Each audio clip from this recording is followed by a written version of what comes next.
안녕하십니까. 법과 통하면 행복으로 통한다. 통통 법률아 놀자의 박지훈입니다. 오늘도 저와 함께 법 이야기를 전할 네 분 소개합니다.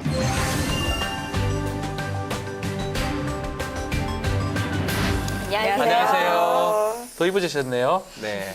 지난 7월 18일 날 공정거래위원회가 가맹 분야 불공정 간행 근절 대책을 발표했습니다.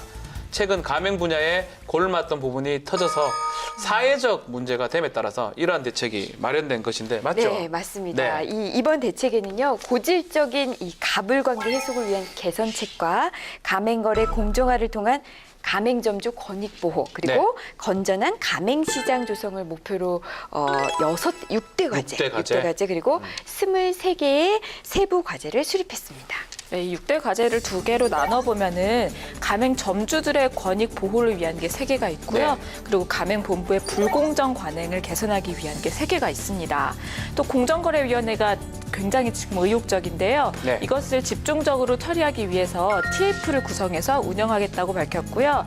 또 이 불공정 관행이 근절될 수 있도록 흔들림 없이 추진하겠다 이렇게 각오를 밝혔습니다. 네, 맞습니다. 이 공정위의 김상조 위원장이 취임 당시에 을의 눈물을 닦아주겠다고 밝혔습니다. 위원장의 일성이 가불관계 개선으로 잡은 것 같다는 생각이 듭니다. 맞습니다. 문재인 정부가 지난 3개월 동안 그 공정한 시장 경제 구축에 사실 집중을 해온 게 사실이잖아요. 네. 그 중심에 사실 공정위가 이제 총대를 메고 공정한 시장 경제 구축을 하겠다. 가맹점을 정조준한 걸로 볼 수가 있겠어요. 현재 그 가맹점 문제가 갑질 문제가 워낙에 이슈가 되다 보니까 국회에서도 지금 준비를 한창 하고 있거든요. 그렇죠. 예. 앞으로 이제 정기국회와 국정감사를 거치면서 이 논의가 활발하게 진행될 것으로 예상이 되고요.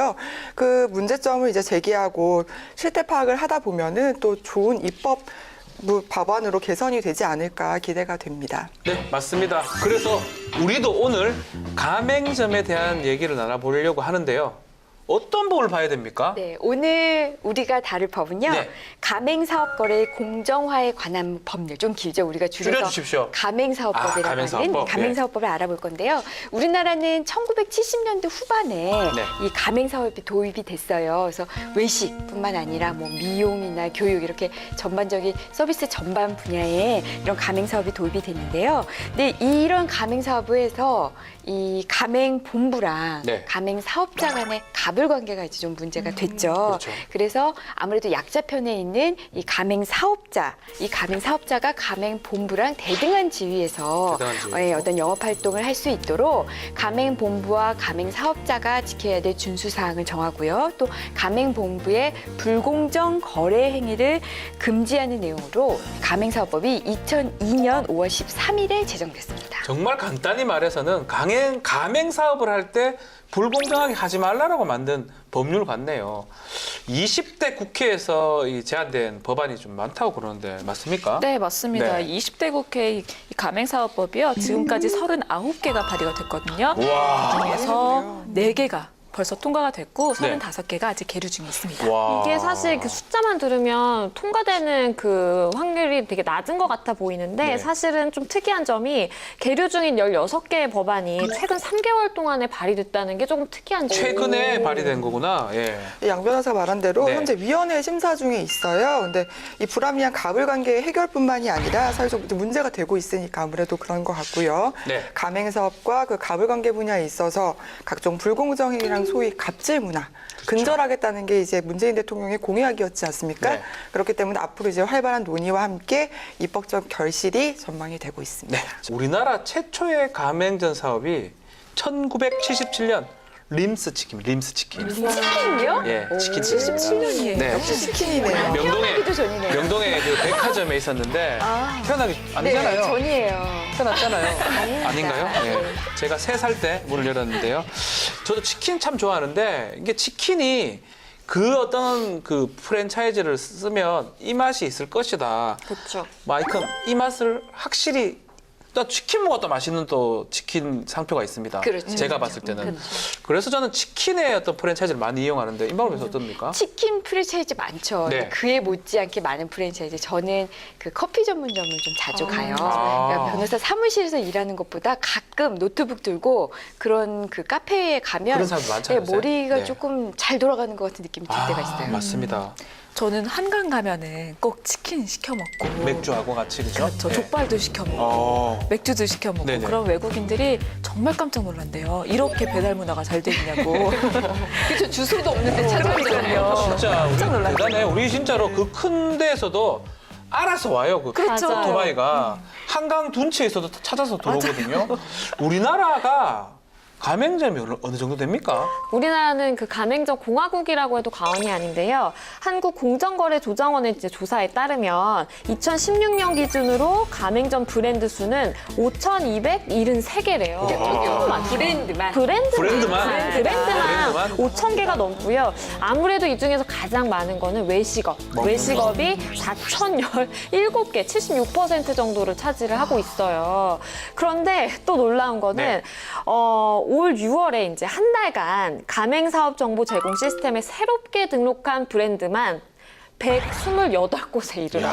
그러니까 꾸준히 계속해서 끊임없이 생겨나고 있는 거죠. 그러니까 사실 가맹점 공화국이라고 해도 과언이 아니죠. 자, 다시 브랜드가 5,273개, 점포 수가 18만 개, 종사자가 66만 명이라 하는데 와, 혹시 여러분들은 가맹점 한번 하고 싶다는 생각 해본 적 없습니까? 저는 네. 그 생각을 해본 적은 없어요. 그런 그것도 사업이잖아요. 어느 네, 날 네. 생각을 해본 적은 없는데 아 정말 가맹점 공화국이 맞구나라는 네, 네. 생각이 정말 들었던 게 제 가까운 지인 중에 그 국회에 근무하셨던 보좌관님이 국회를 이제 나오시면서 네. 그 치킨 사업에 도전을 하신 거예요. 그리고 한 1년간 종사를 하시고 각 노하우를 모아서 책을 출간을 하셨어요. 치킨 오히려 책이 많이 팔릴 것 같은데요? 책도 잘 많이 제가 봤을 때 치킨보다는. 네.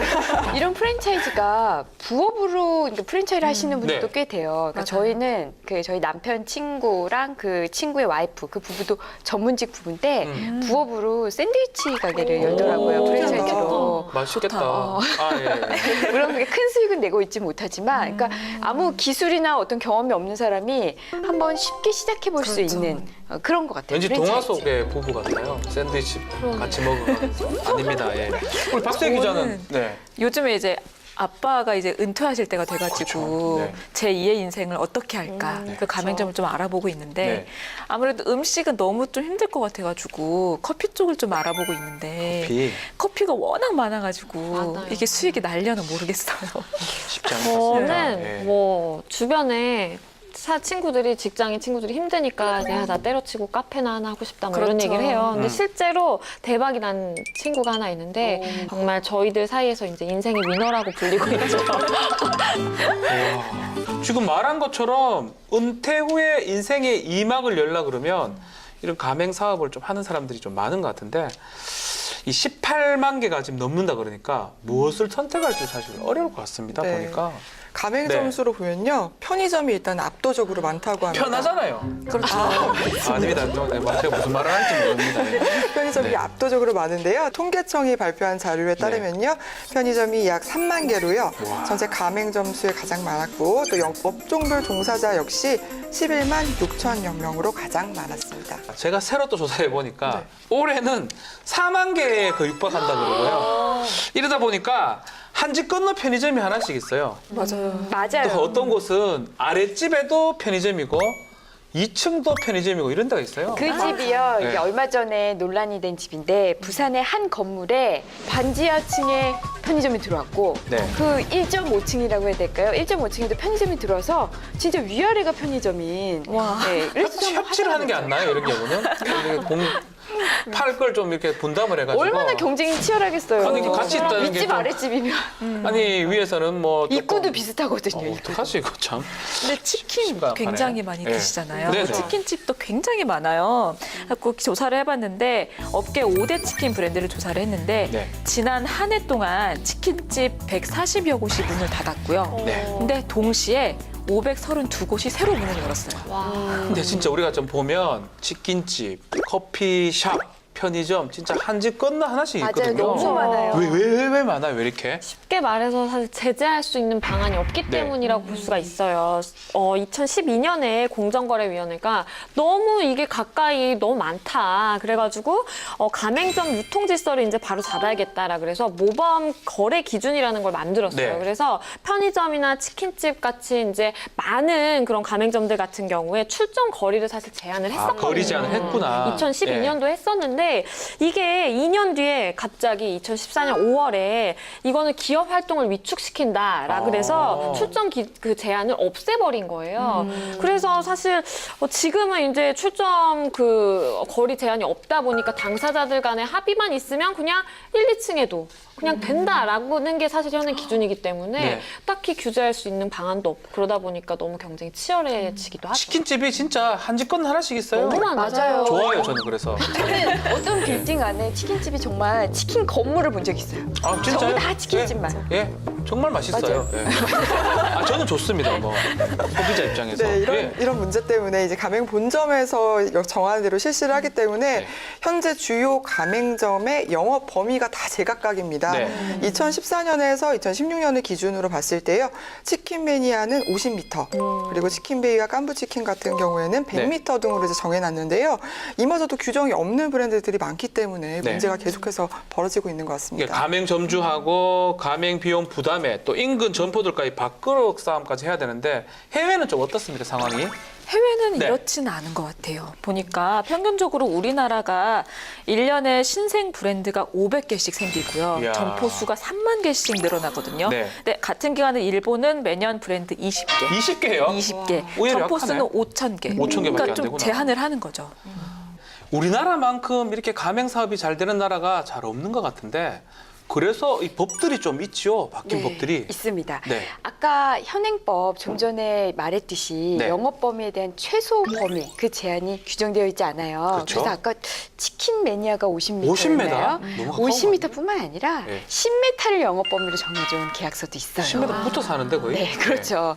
보통 이런 이 가맹 계약서는요, 이 가맹 본부가 만들어 놓은 계약서에 그 가맹 사업자가 사인을 하잖아요. 그렇죠. 가맹 본부가 우월적인 지위를 이용해서 10m 이렇게 써놓는다 한들 나는 이 가맹 이 프랜차이즈점을 내고 싶은데 계약서에 그렇게 써져 있으면 가맹 사업자 입장에서 저 이거 10m는 너무한 것 같은데요. 이거 100m로 고쳐주세요. 이런 말 못 하잖아요. 못하죠. 그러다 네. 보니까 이 가맹 사업자는 수익이 제대로 창출되지 않는 이런 불합리한 결과가 나오니까 가맹 사업의 업종이나 네. 상권 이런 것을 고려해서 대통령령으로 정하는 어떤 일정한 범위 이상의 영업 지역을 설정을 해야 된다. 이런 내용으로 작년 10월 25일에 이하경 의원이 대표 발의한 법안이 아니 있습니다. 이렇게 된다 그러면 가맹 사업자한테도 최소한의 영업적이 보장되기 때문에 안정적인 수익이 확보되지 않을까 생각이 드는데 비슷한 내용으로 조경태 의원도 이 발의한 법안이 또 있죠. 그렇죠. 지금 이제 동반성장위원회가 사실 같은 업종 간의 매장 간의 거리 제한을 500m로 권고를 하고 있어요. 네. 근데 문제는 이제 권고라는 거죠. 강제성이 없기 때문에 전혀 지켜지지가 않고 있는 건데 그래서 이게 문제가 있다라 그래서 종전에 500m 이제 권고 그 거리를 1000m로 법률에 명확하게 우리가 규정을 해서 이거를 반드시 지키게 하자라는 취지로 발의한 거고요. 지난 6월 2일에 조경태 의원이 대표 발의했습니다. 이 이하경 의원의 발의한 거를 다시 보면은 약간 우려하는 점들이 나와요. 네. 왜냐하면 영업 지역의 적정한 규모는 일단 업종별에 좀 다르고 또 지역별로도 좀 다르고 또 동일한 업종에 내에서도 브랜드 인지도에 따라 좀 차이가 있을 수 있기 때문에 이렇게 법령으로 획일적으로 이거를 제한을 두다 보면은 아무래도 가맹본부의 영업 활동의 자유를 제한할 수 있다. 이런 우려하는 점이 나오긴 합니다. 이게 실제로 지난 19대 국회에서도 이 영업지역 보호 관련해서 논의가 상당히 많이 이루어졌는데 이 시장 경제를 더 침해하고 또 형평에 반할 우려가 있기 때문에 참 어렵다고 생각이 드는데 어떻게 좀 생각하나요? 이거 괜찮은 것 같습니까? 물론 우려하는 목소리도 네. 수긍할 만해요. 가불관계가 너무 심각하고 너무 많고 그로 인해서 수익을 창출하지 못해서 문을 일찍 닫는 이런 문을 일찍 닫아서 또 손해를 보는 그런 사업주들이 많으니까 또 이게 내용 자체가 업종과 상권에 따라서 또 이렇게 뭐 이렇게 유연하게 그렇죠. 범위를 정할 수가 있으니까 지금 이렇게 심각한 사회에서는 한번 도입해 볼만하지 않나 저는 싶어요. 글쎄요. 근데 너무나 이게 프랜차이즈가 지금 가맹점이 난립해 있는데 이거 한다 해가지고 될지 또 의문이기도 한데 참 쉽지 않은 것 같습니다. 얘기를 하다 보니까 아무래도 이 가맹 사업 이 사업에 워낙에 팽창되어 있고 우리가 그렇죠. 그런 얘기를 많이 나눴잖아요. 사업의 전망 자체가 많이 나쁜 것 같다는 우리가 얘기 나눠보면서 생각이 들었는데 그런데 그것만은 아니거든요. 네네. 실제로 공정거래위원회에 따르면요. 국내 프랜차이즈업 사업 규모가 2016년 기준으로 100조 원 이상입니다.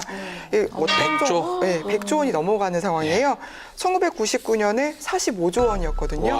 나날이 팽창하고 있는 상황이거든요. 그래서 가맹 사업을 통해서 또 은퇴 이후에 생계를 이제 보전할 수 있는 어떤 베이비붐 세대의 어떤 소득 보전이 또 가능하고 또 아이디어로 창업에 나서는 이제 청년들이 꿈을 키우기 위해서 또 좋은 사업 제도라고 할 수 있겠죠. 그렇죠. 그런 프랜차이즈 점에서는 자체는 좋은 좋은 사업들이 제도, 장점이 네, 좋은 많아요. 제도죠. 그러니까 문제점만 좀 개선하면 됩니다. 그렇죠. 네. 그래서 한쪽에서는 이런 주장도 있어요. 너무 무분별하게 막 프랜차이즈들이 난립하니까 인증제를 도입을 하자. 인증제? 네, 이게 어떤 내용이냐면 우선 공정거래위원회에 따르면요. 지난해 프랜차이즈 브랜드 아까 한 5,200개가 좀 넘었죠. 그렇죠. 이 5,273개 중에 가맹점은 아예 없어. 그냥 네? 브랜드만 있는 요런 그 본부만 브랜드가 있네, 예. 본부만. 지원차 있어? 네. 아무도 안 써요? 아니, 브랜드만 있어요. 이런 브랜드만 있는 그 프랜차이즈가 1,630개. 그러니까 그렇게 많습니까? 전체의 30%에 달한대요. 나도 하나 만들어 놓을까 그냥?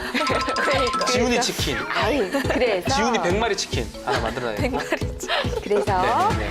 부실 가맹본부를 막기 위해서 우선 직영점을 최소한 1년 이상 운영을 하고요. 네. 그 이후에 1개 이상의 가맹점을 모집하도록 하는 1+1제 아. 인증제를 도입하자라는 이런 주장. 이건 난립을 막을 수 있을 것 같기도 하네요. 저는 이게 사실 좋은 해결책이 될 수 있을 것 같아요. 왜냐면 애초에 이제 인증을 거치니까 검증된 브랜드를 그렇죠. 선택할 수 있는 거잖아요. 그렇게 되다 보면 아무래도 무분별하게 출점이 되고 1+1이라는 게 딱 정해져 있으니까 그냥 막 난립하는 거는 막을 수 있지 않을까 싶어요. 더 이상 피해받는 가맹점주, 가맹사업자가 없도록 대안을 찾아보는데 이토록 많은 가맹 브랜드 중에서 성공을 하려고 그러면 어떻게 해야 됩니까? 일단은 시장 자체가 크기도 하지만 브랜드도 많잖아요. 네네. 그러니까 차별화된 광고를 통해서 우리가 또 떠올려 보면 치킨 같은 경우에는 거의 대부분이 아이돌을 쓰고 아이돌이. 있습니다. 맞아요, 가장 맞아요. 핫한 아이돌이 나와서 막 노래를 불러가면서 그러니까 화려하게 광고를 하잖아요. 스타 마케팅이라고 해요. 스타 마케팅. 스타 마케팅을 하는 것 같은데 기억나요? 저는 한 개는 기억납니다.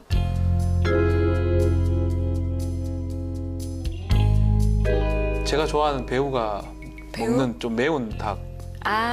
뭐지? 전지현이 먹는. 맞아요. 기억이 나요? 혹시 기억나요? 기억나죠. 그냥 노래가 예쁘니까 보고 기억나는 싶어서요. 거죠. 저는 예전에 제 동생이 네. 그 소녀시대 브로마이드를 갖고 싶어가지고 일부러 아, 꼭 치킨을 시켜 네, 먹고. 시켜 먹었어요. 이야. 근데 사실은 그 치킨보다는 그 스타가 아이돌이 생각나는 거는 좀 신기하긴 합니다. 네. 광고를 많이 해서 네네. 뭐 브랜드 이미지도 좋아지고 매출도 오르고 그러면 좋죠. 광고는 필요하죠. 가뜩이나 이렇게 프랜차이즈 브랜드가 많은 상황에서. 그런데 문제는 이 광고비를 누가 낼까요? 누가 냅니까? 가맹본부가 내는 게 아니고 결국에는 이게 가맹점주들이 부담을 합니다. 아. 어드민피라고 들어보신 분도 계실 텐데요. 어드민피. 어드민피 이거는 마케팅비나 어떤 전산 지원, 고객 상담실 운영 등을 명목으로 이 가맹점주한테 가맹본부가 걷어가는 이 비용인데요. 이 제도 때문에 대부분 가맹점이 이 가맹본부한테 이 어드민피를 꼬박꼬박 내고 있다고 해요. 이야. 그 돈으로 광고를 하고 있는 거죠. 본사가 하는 게 아니고 가맹점주들이 지금 하고 있다고요? 결국엔 그렇죠. 와. 이 실제로 서울시가 조사한 바에 따르면요. 가맹점주 3명 중 1명이 네. 불공정 거래를 경험했다라고 대답을 했고 이 중에서 광고, 또 판촉 비용 이런 걸 부당하게 전가를 받았다라는 게 61.4%로 가장 높게 나타났습니다. 자, 그러면 광고비는 어떻게 냅니까, 양준 변호사? 이게요, 사실 실제로 가맹점주가 부담해야 되는 그 광고비의 종류도 굉장히 다양하대요. 네네. 그런데 민병도 의원이 작년 국정감사에서 이제 발표한 자료에 따르면 미스터 피자를 예를 들면 미스터 피자의 광고비는 가맹점 매출의 4%를 일괄적으로 걷어들였대요. 4%? 4%. 예. 그래서 이제 연간 사용된 광고비가 한 119억 원 정도인데 이렇게 걷어들인 금액이 117억 정도 되는 거예요. 그러면 이 형만 썼어? 그렇죠. 그러니까 대부분의 사실 가맹점주들한테 부담을 전가시켰다고 볼 수 있겠죠. 좀 심한 것 같은데. 너무 심한 것 같아요. 예. 피자의 땅 같은 경우에는요, 일명 전단지 예치금이라는 명목으로요, 매달 일정한 금액을 거뒀다는 의혹이 제기가 됐습니다. 이뿐만 아니라 점주들이 무조건 일정량의 전단지를 배포를 해야 됐고요. 이에 따른 시간적 부담이랑 인건비를 고스란히 떠안아야 아니 하고. 그죠? 전단지를 이거 하더라고 이거 피자 네, 회사 네. 보니까 많이 주죠. 이거 왜 하냐고 싶던데. 아까 이야기했던 네. 5대 치킨 브랜드. 그렇죠. 예. 1년에 쓰는 광고비가 100억 원이 어마어마하네요. 100억 원이 넘는데 유명한 연예인 나오니까요. 네, 예. 그 중에 BBQ 치킨 예, 브랜드는요. 맛있어요. 광고비 명목으로 판매하는 메뉴당 550원씩을 걷어간답니다. 메뉴당? 그럼 네. 어마어마한 너무 건데. 진짜 크다. 비싸다. 메뉴당 550원요. 메뉴당. 네. 이게 화장품도 만만치가 않더라고요. 네. 보니까 화장품 업계에서는 실제로 토니머리 같은 경우에는요 수시로 반값 행사를 해요. 맞아요, 반값 할인 맞아요. 행사를 많이 하는데 여기 이제 나는 손해를 가맹 점주가 부담을 하게 된대요. 네네.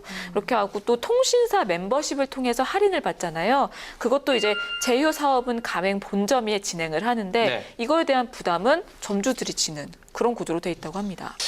이 가맹점에 대한 광고하고 판촉 행사 관련해서 세부 규정을 규정하고 정보 공개서를 변경 등록 제도를 이제 보완한 내용의 가맹사업법 개정안이 작년 9월 30일부터 시행되고 있는데 맞죠? 맞아요. 네. 이 개정안 내용이 뭐냐면 가맹본부가 가맹 사업자의 비용으로 실시한 광고라든지 여러 가지 판촉 행사의 이제 집행 내역을 세세하게 그 가맹 사업자에게 통보하도록 하고요. 네. 그리고 가맹 사업자가 이거를 이제 열람할 수 있도록 언제든지 이렇게 하는 내용이 골자고요. 네. 그리고 이제 법에서 위임한 대로 이제 통보를 어떻게 할지, 그리고 열람을 어떻게 할지, 뭐 구체적인 시기나 방법까지 굉장히 세세하게 규정을 한다는 점에서 굉장히 의미가 있는 것 같아요. 그런데 네. 그럼에도 불구하고 상황은 나아지지가 않았어요.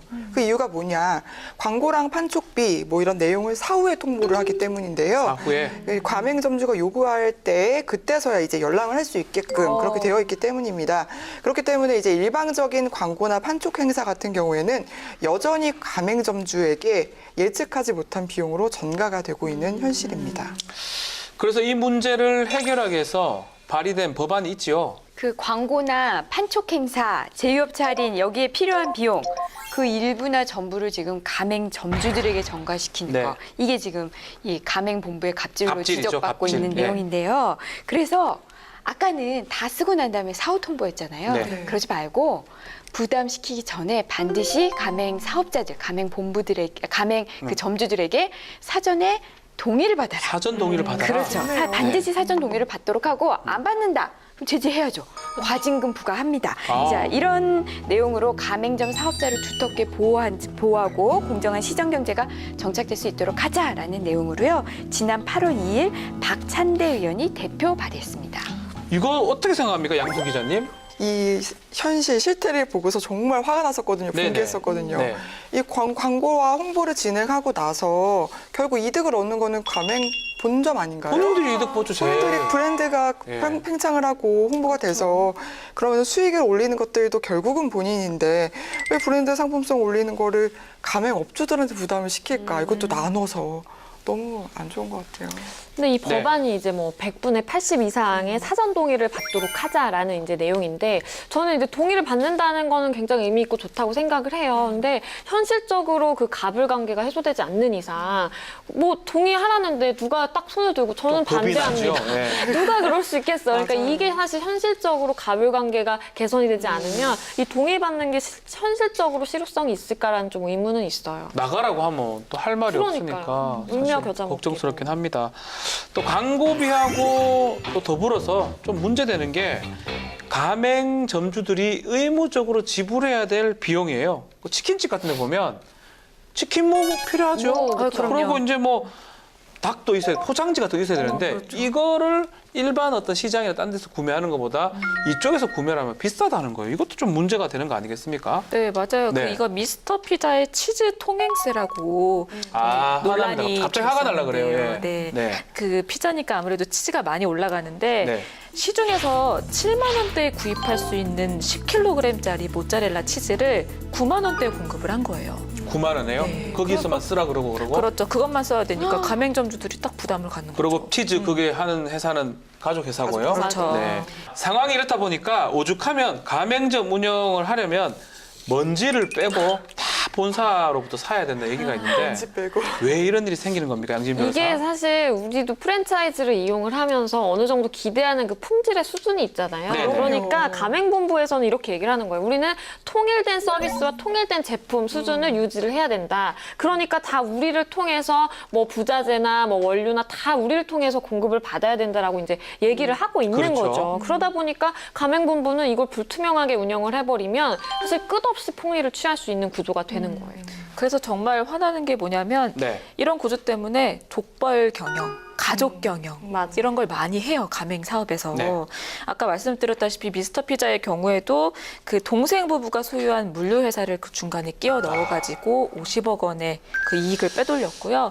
다른 피자 회사인 뭐 피자 의 땅의 경우에는 대표의 가족이 운영하는 납품 업체를 통해서 가맹점이 식자재를 공급했다는 의혹을 받고 있는데 재밌는 게 뭐냐면 이 피자 박스는 아들이 하고 도우는 딸. 사업을 잘한다. 하니까. 좋겠다. 네. 아, 대단해요. 그러니까요. 네. 그래서 정말 이게 친구네 어머니께서도 이제 치킨집을 하셨는데 정말 들어가는 게 많아요. 그냥 냅킨 하나부터도 다 가맹 본부에서 받아야 되는 건데 키까지. 그럼요. 냅킨, 뭐 스트로우 이런 정말 작은 자재들까지도 다 받아야 되니까 굉장히 어려움을 호소를 하시더라고요. 그러니까 저도 사실 지인분 그 빵가게 프랜차이즈를 하는데 때마다 인테리어를 바꿔야 되고 안 바꾸면 안 된대요. 그래서 인테리어 바꾸다가 볼일 다 본다고 네. 그 돈을 또 본인들이 부담하니까 많이 힘들어하는 걸 본 적이 있습니다. 비슷한 경우 있어요. 네. 이제 최초 가맹 계약이 3년이었는데 이 3년이 끝나면 계약 갱신을 하잖아요. 아, 예. 계약 갱신의 조건이 리뉴얼 공사예요. 뭐하라고 인테리어 같은데. 인테리어 다시 해야 되는 게 계약 갱신의 조건이었대요. 뭐 상어로 바꿔야 됩니까? 그래서 가맹 점주는 적게는 165만 원, 많게는 1,606만 원까지의 비용을 들여서 인테리어 공사를 다시 했대요. 아니 똑같은데 뭘 바꿔? 그러니까 근데 이런 일이 진짜 비일비재한 것 같아요. 실제로 2015년 서울시가 발표한 그 프랜차이즈 가맹점 인테리어 실태 조사에 따르면요, 네. 본사에서 가맹점 인테리어를 시공할 때 공사비를 3.3제곱미터당 309만 원인데 가맹점이 자체 선정한 시공업체 공사비는 약 174만 원. 43.7%나 차이가 났습니다. 더 비싸게 하고 그러네. 식재료도 비싸고 인테리어 비용도 비싸고 뭐 다 이렇게 하는 행포가 지금 장난이 아닌 것 같은데 문제는 현행 정보 공개서에는 이런 내용이 많이 안 담겨졌다는 게 문제라고 그러죠. 그렇죠. 사실 그게 문제인 것 같아요. 네. 현행 정보 공개서에는 뭐 재무 현황이라든지 가맹점 수 그리고 평균 매출액 뭐 이런 사항들이 나와 있거든요. 그런데 사실 가맹점주들이 그것만 보고서는 내가 이거를 이 사업에 뛰어들지 말지를 결정하기에는 턱없이 부족한 정보예요, 적다. 사실. 왜냐하면 그 지역의 뭐 매출이라든지 실제 매출을 알아야지만 내가 좀 시장 조사도 하고 들어갈 수가 있는 거지. 그 평균으로 따지면 사실 되게 뭉뚱그려질 수 있는 그렇죠. 거잖아요. 그래서 사실 가맹 사업자 입장에서는 굉장히 이제 불리하다고 볼 수가 있고 이런 정보들은 반대로 가맹 본부들은 절대로 공개를 하지 않고 싶어하는 정보들이라고. 공개하면 안 들어올 수 있으니까. 그렇죠. 그렇겠죠. 그래서 네. 공정거래위원회가 주요 50개 프랜차이즈 가맹 본점에게 그 필수 품목 그리고 권장 품목의 원가랑 가맹점에 공급하는 공급 가격을 공개하라. 공개해야 돼. 이거 만약 이 내용이 만약 공개가 된다면 상당한 파급 효과가 생길 것 같아요. 해외는 좀 어떻습니까? 이거 뭐- 해외는요, 호주에서는 네. 필수 구입 물품을 지정할 때 이 가맹본부가 마음대로 못해요. 아, 정부의 허가를 받아야 됩니다. 허가를 받아야 돼요, 네, 정부에? 저는 요거는 필수 물품으로 정할래요 하려면 와. 정부의 허가를 받아야 돼요. 그리고 캐나다는요, 네. 이제 가맹 점주들이 모여서 사업자 단체를 만들잖아요. 그러면 그걸 가지고 가맹본부가 뭐라고 못합니다. 스타벅스, 맥도날드, 뭐 던킨 도너츠 이런 프랜차이즈의 왕국으로 불리잖아요. 미국 네. 같은 경우에는 주수익원이 물류나 유통이 아닙니다. 바로 로열티에 다 들어가 있는 건데요. 이것 때문에 좀 아무래도 물류나 유통에 갑질을 할 수 있는 것들이 차단이 되지 않을까 생각이 들어요. 지금 말하는 것처럼 로열티라는 거는 일종의 지적재산권이고요. 로고하고 노하우를 사용하는 대가를 지급하는 건데 사실 우리나라 같은 경우 다른 데 막 붙이잖아요, 자꾸. 그러니까 식자재나 이런 데 붙이면 안 되는데 그것만 받으면 되는데 결국 미국의 어떤 로열티 제도 좀 따라 해야 되지 않을까. 최소한 마진만 붙여서 공급한 이렇게 필요하다고 생각이 좀 듭니다. 그렇죠. 그렇기 때문에 우리나라에서도 이런 갑질 관계를 이제 개선시키기 위해서는 로열티 제도를 도입을 해야 된다라고 이제 얘기를 하고 있어요. 네. 사실 이게 정착이 된다면 가맹본부 입장에서도 가맹점주들이 잘 돼야만 그렇죠. 내가 받을 수 있는 그 로열티가 많아지기 그렇죠. 때문에 사실 서로 상생을 할 수 있거든요. 이게 네. 좋은 해법이라고도 생각이 돼요. 하지만 이 제도에 대해서 가맹본부하고 가맹점주 둘 다 조금 우려하고 하기는 좀 어렵다라고 얘기를 하고 있는데요. 네, 이게 왜냐면은 네. 이 로열티가 매출을 기준으로 잡아서 이제 로열티를 제공을 하는 건데 지금은 본사에서 정확히 가맹점의 매출이 얼마가 나오는지를 알 수가 없대요. 그렇게 알 수가 없고. 알 수가 없습니까? 예. 네, 그리고 이게 그렇게 되면은 또 맛이나 품질이 조금 달라지지 않을까 하는 우려가 있는 거예요. 아무래도 본사가 공급하는 재료나 물품이 대폭 줄어드니까 맛이나 뭐 품질이나 이런 거에서 조금 지금과는 차이가 있지 않을까 이런 우려가 있는 겁니다. 점주 입장에서도 또 마냥 환영할 수만은 없는 게 필수 물품 같은 거는 로열티 제도가 시행돼도 받아야 되잖아요. 그걸 받아야만 어느 정도 일정 수준의 그 품질이 그대로 동일한 품질이라는 거를 얘기를 할 수 있으니까 그러면 만약에 그 재료비가 정말 아주 투명하게 공개되지 않는 이상 아이고 내가 괜히 또 덤터기 써서 재료비도 나가고 로열티는 로열티대로 나가고 이중으로 나가죠. 괜히 이중으로 나가는 거 로열티가 아닌가 나가니까. 예, 이런 우려를 하고 계시더라고요. 이게 제대로 정착만 된다 그러면 나쁘지 않을 것 같은데 우리나라에서는 약간 정착하는 게 쉽진 않아 보입니다. 그래서 당장 문제점을 개선할 법안들이 지금 등장하고 있죠. 그렇죠. 네. 앞에서 우리가 이제 얘기했던 것처럼 가맹본부가 시중에서 얼마든지 구입할 수 있는 상품을 반드시 우리 본부를 통해서만 구입을 하라라고 일종의 사실 강매를 하고 있는 거잖아요. 그렇기 때문에 가맹 사업자들 입장에서는 그냥 앉아서 그대로 손해를 부담할 수밖에 없는 거죠. 그래서 사실 이제 가맹 계약서에 우리가 필수적으로 구매해야 되는 본부를 통해서 구매해야 되는 항목들을 미리 이제 지정을 하고 그 외의 품목들은 본부를 통해서가 아니라 그냥 자유롭게 구매할 수 있도록 하자라는 내용이고요. 작년 12월 2일에 김성원 의원이 대표 발의했습니다. 네, 이 김성원 의원이 발의한 이 법안에는요, 불공정 행위를 이제 제대로 적발하기 위한 대책이 들어가 있어요. 가맹본부의 불공정 행위에 대한 조사권이랑 조정권을 지방자치단체 장애한테도 부여를 해서요, 신속하게 이제 조사가 이루어질 수 있도록 해놨습니다. 예, 뭐 법들이 좀 많이 등장이 되고 통과가 지금 되고 있는데 이 가맹점주들 정말 힘들 것 같아요. 가맹비도 많이 내야 되고 또 거리 제한 때문에 동종 업계 간의 밥그릇 싸움도 해야 되고 상당히 좀 어려워 보이는데 최근에 또 등장한 또 더 어려운 상황이 있죠. 네. 정말 이거 저는 정말 화가 나는데 뭡니까? 바로 오너 리스크라는 말 많이 들으셨을 텐데 이 오너 리스크란 정말 말 그대로 오너, 대표의 오너. 비리나 뭐 일탈 등으로 기업이 위기에 빠지는 것을 말하는데요. 대개는 이제 기업의 활동과는 무관한 스캔들이나 뭐 횡령이나 아니면 뭐 폭행 뭐 이런 개인적인 문제가 주요 원인이 되어 왔어요. 그렇죠. 그렇죠. 프랜차이즈 아무래도 이미지가 생명이잖아요, 이미지가. 생명인데 그런데 이런 경영진의 이런 위법행위 이런 걸로 인해서 피해는 고스란히 가맹점주들에게 돌아오고 있는 상황이에요.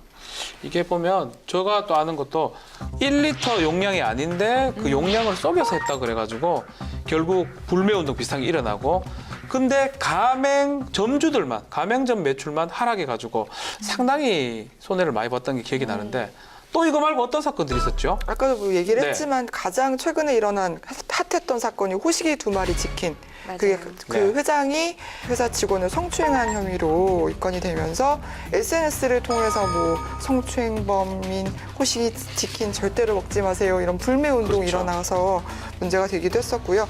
이후에 가맹점들의 매출이 40%까지 떨어졌다고 그래요. 그렇죠. 제약회사인 종근당도 생각이 나는데요. 회장이 운전기사를 폭행하고 폭언을 하는 사건이 이제 뉴스에 나왔었어요. 그 뉴스가 나온 다음에 전날 대비 4%가량의 주가가 하락했대요. 이거는 또 주주들의 손해로 이어지는 거잖아요. 그리고 이 사건 같은 경우에는 정말 좀 화가 나는 사건인데 치즈 통행세로 이제 논란이 됐던 우리가 잘 알고 있는 미스터 피자 피자, 있죠. 네. 회장의 경비와 성희롱 폭행 이제 사건이 터지고 여러 가지 문제가 발생하면서 가맹점주가 계약을 해지하게 됩니다. 그렇죠. 가맹 계약을 해지하게 되는데 그 가맹점주가 이제 굉장히 못마땅했던 거예요. 그래서 본부에서 이제 보복을 해서 결국에는 그 행위를 보복 행위를 견디다가 못해서 가맹점주가 목숨을 끊는 안타까운 목숨을 끊었다고요? 네, 안타까운 맞아요. 사건도 있었어요.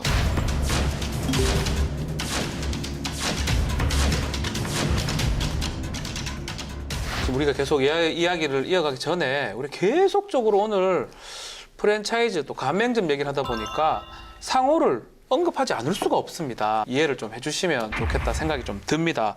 계속 좀 얘기를 하시죠. 아니 저도 조금 이렇게 조심스러운 게 뭐냐면 그렇죠. 얼마 전에 호식이 치킨 사건이 있었잖아요. 이거를 H치킨 하면 못 알아먹으니까. 그러니까요. 치킨이 워낙에 많아서 치킨이 한 100개 넘으니까요. 그러니까요. 네. 그래서 그때 그 이제 회장이 이제 불미스러운 사건 때문에 가맹점주들이 많이 피해를 그렇죠. 봤었어요. 그래서 저는 일부러 막 호식이 치킨 안 먹는데 일부러 막 사 먹고 그랬거든요. 일부러 사 먹었다고요? 네. 굳이 그럴 필요까지는 또 없나? 요즘 이런 일이 너무 많은 것 같아요. 결국 이게 갑질의 또 다른 유형이라고 생각이 들고 그래서 지금 오픈 사전에 갑질이라는 용어가 등장하고 있어요. 너무나 이런 일이 많이 일어나니까. 이 대부분 네. 오버리스크가 발생하는 맞습니다. 사건들이 국민 대다수가 선호하는 브랜드들이에요. 좋은 거죠. 예. 네. 그렇다 보니까 이제 대중의 관심도 크기 때문에 SNS를 통해서 전파도 워낙에 빨리 되고 피해 또한 막심한 상황입니다. 아니 자기 이름을 걸어놓고 하면 더 잘해야 되는데 이 가맹 본점에서 본인 거라고 자꾸 생각하면서 자꾸 실수도 하고 이렇게 갑질도 하는 것 같은데 이것을 근절할 수 있는 방법이 없을까요? 저는 이게 처벌이 좀 너무 약한 게 아닐까라는 네. 생각을 해본 게 뭐냐면 얼마 전에 그 갑질을 할수록 돈을 잘 번다 이런 제목의 기사를 봤어요. 아, 이게 갑질하면? 그러니까요. 그 가맹 본점이 가맹점을 상대로 이제 수십억 원대 이제 부당 이익을 취했지만 정작 과징금이 5억 낙지이니까 그 말이 맞는 거예요. 갑질을 했음에도 불구하고 더 이득을 받다. 이득은 더 받고 혹시 잘못된다도 가진금을 얼마 안 내니까 그렇죠. 아무 문제가 없네요. 저는 그래서 이거는 사실 강력하게 규제하는 것만이 유일한 해법이라고 생각을 해요. 그래서 지금 이제 얘기가 나오고 있는 뭐 징벌적 손해배상 제도를 도입을 해서 뭐 지금 한 10배 저는 사실 더 매기고 싶은데 확 이렇게 아니 그 숫자를 매기고 싶은데 확 이렇게 해야 저는 이 가불관계가 그 해소가 되지 안 그러고는 사실 지금까지 이걸 견디고 싶어서 견뎌온 게 아니잖아요. 어쩔 그렇죠. 수 없이 견뎌온 거잖아요. 그러니까 이거는 강력하게 규제를 해야만 없어질 것 같아요. 그래서 정부가 지속적으로 점검을 하고 꼼꼼하게 모니터링을 공정위도 하고 해야지만이 된다고 생각이 들고요. 언론도 계속 감시 감시를 해야 역할을 됩니다. 끊임없이 해야 되지 않을까 맞습니다. 생각이 듭니다. 이 현행법 자체가 가맹본부가 가맹점주한테 직접적으로 계약에 대한 잘못했을 때나 책임을 질 수 있도록 돼 있고 이 간접적 특히 가맹본부라든지 경영진의 어떤 고의가실로 뭐 사고가 났을 때는 책임을 질 수 있는 조항 자체가 없습니다. 이러다 보니까 지금 호식이 방지법이라고 최근에 발의가 됐죠? 네, 발의됐습니다. 호식이 방지법입니다, 이게. 네. 예. 그 제가 몇 개 그 가맹점 가맹 계약서를 본 적이 있어요. 네. 업무를 하면서. 근데 보면 참 이 가맹 이 점주들이 해야 하지 말아야 할 것들 막 있고요. 많아요. 엄청 많아요. 위약금도 많아요. 네, 엄청 근데 많아요. 가맹 본부가 해야 하지 말아야 될 거는 그닥 많이 거의 없어요. 예. 그냥 뭐 손해 그 위약금 규정도 그닥 그렇게 잘 돼 있지 않고 이렇거든요. 그래서 아무래도 갑의 지위에 있는 이 가맹 본부가 계약을 위반하거나 어떤 위법 행위를 했을 경우에 그 위약금 조항을 좀 잘 만들어내야 되지 않을까 싶은데 이런 내용이 발의가 됐더라고요. 가맹 본부의 그 준수 사항에 가맹 사업 이미지를 훼손하고 아까 가맹 사업은 이미지가 아주 중요했죠. 이런 이미지를 훼손하고 가맹 사업자, 이 가맹 점주에게 손해를 끼칠 수 있는 행위를 금지하는 네, 이런 준수 사항을 그렇죠. 넣고요. 가맹 계약서에 이런 가맹 본부나 아니면은 가맹 본부 경영진의 잘못으로 가맹 사업자의 손해에 대한 배상 책임을 적시를 하자. 네, 이런 내용으로요. 지난 6월 20일 김관영 의원이 대표 발의했습니다. 김관영 의원 외에도 유동수 의원, 또 이양수 의원, 이찬열 의원이 비슷한 내용으로 법안을 지금 발의를 한 상황이고요. 사회적으로 너무 이게 논란이 많이 되기 때문에 이 법안은 제가 봤을 때는 바람직한 법안 같은데요. 양진 변호사 어떻게 생각합니까? 왜냐면 이게 사실 통계로 드러나거든요. 네. 왜냐면 오너리스크 피해가 발생을 한 거는 다 가맹점주들이 이제 떠안는다라는 그 통계도 나와 있어요. 왜냐면 뭐 주가가 떨어진다든지 아니면 매출액이 확 급감을 한다든지. 그렇죠. 그렇기 때문에 저는 사실 이거는 되게 명확한 것 같거든요. 당연히 보상을 해줘야 된다라고 생각을 해요. 네. 이 죄 없는 서민들의 피해가 네. 막대하기 때문에 아무래도 배상을 해줘야 된다고 생각이 드는데요. 하지만 어느 정도의 기준은 필요할 것 같습니다. 만약 네. 피해가 이제 과잉으로 해석이 된다면 반대로 이제 가맹본부가 손해를 또 입을 수가 있잖아요. 그것도 문제가 되긴 하는데 이게 김관영 의원 법안처럼 사전에 불공정 거래를 막기 위해서 계약서를 세세하게 작성하면 좋을 것 같긴 한데 그건 이제 법안 바뀌었을 때 문제고 지금 단계에서 현행법에 따라서 가맹본부하고 가맹점하고 분쟁이 발생되면 어떻게 해야 됩니까? 이 분쟁을 해결을 해야 되는데 그보다 먼저 이 불공정 거래에 따른 네. 본사와 점주 간의 분쟁이 얼마나 되느냐 얼마 봤더니요. 됩니까? 예. 공장에 따르면 그 가맹 본사와 가맹점의 분쟁이 10년 사이에 3배 가까이 증가를 했습니다. 많이는 증가했네요. 지난해 신고가 들어온 사건, 신고된 사건이 593건인데요. 네. 그러니까 드러나지 않은 피해는 이보다 훨씬 많은 것으로 추정이 되고 있습니다. 맞아요. 실제로 중소기업연구원이 소상공인 2,055명을 대상으로 조사를 해봤더니요. 불공정 거래를 경험했을 때, 아이, 그냥 참자. 아유, 그냥, 아유, 모르겠다. 그냥 넘어가자. 이렇게 넘어가자. 묵인했다는 응답이 37.4%로 가장 많았는데요. 그 네. 이유가 불이익을 당할까봐 라고 대답한 비율이 60%가 넘었습니다. 현행법에서는요, 네. 가맹사업의 공정한 거래 질서를 확립을 하고 네. 또 불공정 거래 행위 등을 방지하기 위해서 위반 행위에 대한 신고, 조사, 시정 조치, 과징금 등을 규정을 하고 있는데요. 하지만 아무래도 미미한 수준의 과징금을 부과해서 위반 행위에 대한 어떤 제재가 그렇죠. 부당이익 환수 같은 그런 과징금 제도의 목적을 다하지 못하고 있지 않나 하는 지적이 지금 많이 법상은 그렇다. 네네. 그래서 사실 발의된 법안이 있는데요. 네. 현행법에서 규정하고 있는 이제 과징금의 부과 그 상한액을 높이자는 거예요. 그래서 실질적으로 법률 위반 행위를 했을 때 정말 과징금이 무서워서라도 안 하게끔 하려는 그 실효성을 확보하기 위한 그 내용이고요. 네. 지난 6월 27일에 재윤경 의원이 대표 발의했습니다. 네, 제가 세부 내용 조금 말씀드리면요. 35조에 따라 가지고 매출액의 100분의 2였는데 원래는 이제 100분의 5로 그 안에서 하니까 더 많이 과징금을 부과할 수가 있고요. 또 매출액 산정이 많이 곤란하다 그러면 지금은 5억인데 10억까지 그 초과하지 않은 범위 내에서는 부과가 할 수 있다 그러니까 그 과징금은 상당히 증가한 것으로 보입니다. 이 재윤경 의원이 약간 그 가맹 사업에 특히 관심이 많으신 것 같아요. 상당히 많은 것 같아요. 네, 네. 방금 설명한 법안 이외에도요. 계약 체결 3일 이전에 정보 공개서를 제공하는 내용, 네. 그리고 가맹점 사업자의 계약갱신 요구권의 기한을 삭제하는 내용 등 3건의 법안을 발의했습니다. 현행 규정이 좀 너무 낮는데 좀 이렇게 좀 높이는 게 좀 맞다 생각했는데 어때요? 임박을 변호사 좀 네. 확실히 높이는 게 맞겠죠? 네, 높이는 게 좋겠죠. 근데 다만 네. 이제 우리가 주로 가맹 점주를 많이 이제 생각하면서 가맹 점주를 위한 법안들을 좀 얘기했는데 네. 저는 이런 경우 의뢰인도 좀 봤거든요. 근데 가맹 본부 입장인데 좀 영세한 가맹 본부도 많아요. 근데 영세한 가맹 본부니까 이 가맹 사업법이라는 걸 알긴 아는데 네. 대략적인 내용만 알고 그 구체적인 내용은 세부적으로 잘 모르는 거예요.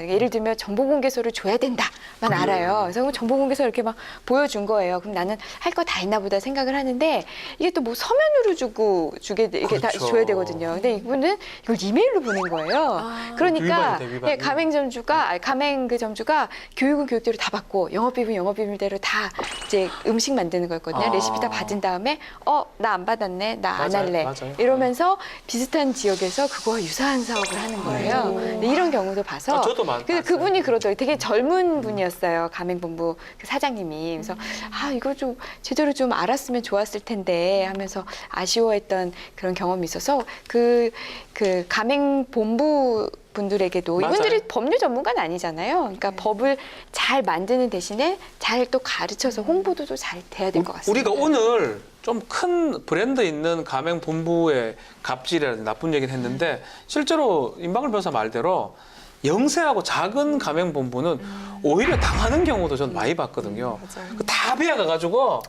똑같은 걸 옆에서 차려버립니다. 그리고 여기서 벌써 더 상표 등록을 빨리 해버리는 경우도 있거든요. 그런 경우 볼 때는 가맹본부하고 가맹본부도 좀 이렇게 법률 지식이라든지 법에 어떤 좀 관심을 좀 가진다면 피해를 좀 적게 보지 않을까 생각이 듭니다. 우리 통통 법률안 논사를 열심히 보면, 열심히 시청하면 별 문제가 없을 텐데 아쉬운 정말 열심히 봐야 돼요. 근데. 이건 정말 열심히 해야 되는데 네. 아쉬움이 남습니다. 네. 요즘 갑질 문화가 워낙에 사회적 문제로 크게 대두가 되다 보니까 기업들이 네. 많이 떨고 있는 것 같아요. 시장의 분위기와 그쵸. 국회에 이제 출입을 하고 있으면 아무래도 뭐 국회의원들이 어디에 관심이 가는지 그리고 뭐 정부가 어디에 관심을 갖는지 그런 부분에 있어서 네. 많이 이제 기업들이 촉각을 곤두세우고 있는데 사회적 문제로 대두가 되니까 국회에서도 아무래도 이런 입법안을 많이 마련을 하고 있고 네. 또 공정위 같은 경우에도 이제 조사가 많이 나올까 봐 그렇죠. 이제 불안에 떨고 있는 것 같고요. 아무래도 공정위가 과징금 같은 거 좀 세게 부과하고 좀 철저하게 모니터링을 하면 이런 일은 없지 않을까. 공정위가 이제 그쪽으로 이제 칼이지 않겠습니까? 오늘 이제 얘기를 좀 나누다 보니까 세종대왕이 좀 생각이 나요. 뭐 뵌 적은 없지만 지폐로 이렇게 보고 있지만 세종대왕이 이제 취임을 하고 국정 8개 과제를 선정했었는데 5대 과제가 그겁니다. 갑질 방지. 뭐 그 당시에 갑질이 있었는 건 아닌데 그래서 갑질 행위를 하는 사람이 있으면 이걸 어명을 내려가지고 근절하라! 근절하라 갑질을!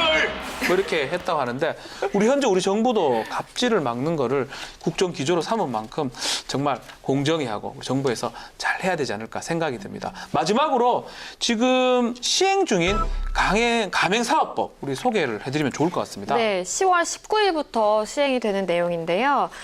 사실 그동안 가맹사업거래 이제 사건 처리 기준으로 살펴보면 지난해 정보공개에서 제공 의무 위반이 109건으로 가장 큰 비중을 차지했고요. 네. 그리고 허위 과장 정보를 제공하는 것도 82건으로 집계가 돼서 굉장히 비중이 컸어요. 맞습니다. 네. 그리고 이뿐만이 아니에요. 가맹본부는 가맹사업 운영에 관한 내용을 사실에 기반해서 그거를 정보를 공개를 해야 되는 거잖아요. 근데 네. 그거를 속이는 거예요. 뭐 식재료 매출이나 가맹점 수 이거를 허위로 기재를 해서 가맹점주들을 속여가지고 공정위로부터 과징금을 받는 그 사건도 굉장히 많았다 그러거든요. 그러네요. 그래서 이걸 막기 위해서 앞으로는 계약을 체결하거나 아니면 가맹금을 이제 지급하는 지급일로부터 14일 이전에 그 가맹 계약서를 미리 제공하도록 하는 내용이 포함되어 있습니다. 지금까지는 가맹일 그 계약 체결일이나 뭐 그럴 때 그 최초 가맹비 줄 때 요럴 때 받았는데 좀 더 빨리 받으면 꼼꼼하게 살필 수 있다는 장점이 있을 것 같습니다. 네, 그 밖에도 네. 분쟁 조정 신청 사실 시효 중단의 효력이 없거든요. 그렇죠. 그럼에도 불구하고 분쟁 조정 신청이 시효 중단의 효력을 부과하게 됐고요. 또 가맹거래사의 결격 사유 용어가 네. 사실 예전 개정되기 전에 민법 용어라서 좀 안 맞았어요. 예를 들어 뭐 금치산자 이런 거 다 금치산자 이제 안 쓰잖아요. 바뀌었잖아요. 안 쓰잖아요. 예. 그럼 금치산자, 한정치산자 이런 용어를 피성년 후견인, 피한정 후견인 이런 걸로 다 변경됩니다. 가맹 또한 가맹 거래사의 업무 범위에 분쟁 조정 과정에서 의견 진술 등이 추가되고 저는 좀 의미 있는 게 우리 좀 얘기를 나눴지만 법 위반 행위에 대해서 3배 한도 내에서 징벌적 손해배상을 먹일 수 있다. 먹일 수 있다라고 이제 의미가 좀 있다고 생각이 드는데 징벌적 손해배상 제도는 이제 미국이나 영미법에서 이제 우리나라도 손해배상에서 징벌적 손해배상을 도입하자는 얘기는 정말 많이 왔는데 제가 봤을 때 이 법이 거의 유일한 법 아닌가 싶어요. 그래서 이 법이 시행돼서 너무 좋은데 다른 또 법들도 또 일반 민법도 징벌적 손해배상이 조금 도입되면 좋지 않을까 생각이 됩니다. 이거 말고도 우리 가맹사업 관련해서 뭐 혹시 추가됐으면 좋겠다는 생각이 뭐 의견 있습니까? 곧 국정감사가 시작하잖아요. 네네. 그래서 가맹사업의 갑질 문제, 이 갑질 문제에 대해서 조금 더 꼼꼼히 조사하고 해결 방안에 대해서 좀 깊숙하게 논의하는 시간이 네. 되길 기대하고 있습니다. 맞습니다. 예. 네. 저는 가맹본점의 이 갑질도 문제지만 프랜차이즈가 아닌 대기업의 갑질도 심각하거든요. 네. 이 부분에 대해서도 좀 논의가 많이 돼서 법안들이 많이 발의가 됐습니다. 거기도 징벌적 손해배상을 좀 네. 먹이고 싶다. 뭐 그런 의미를 받아들여도 됩니까?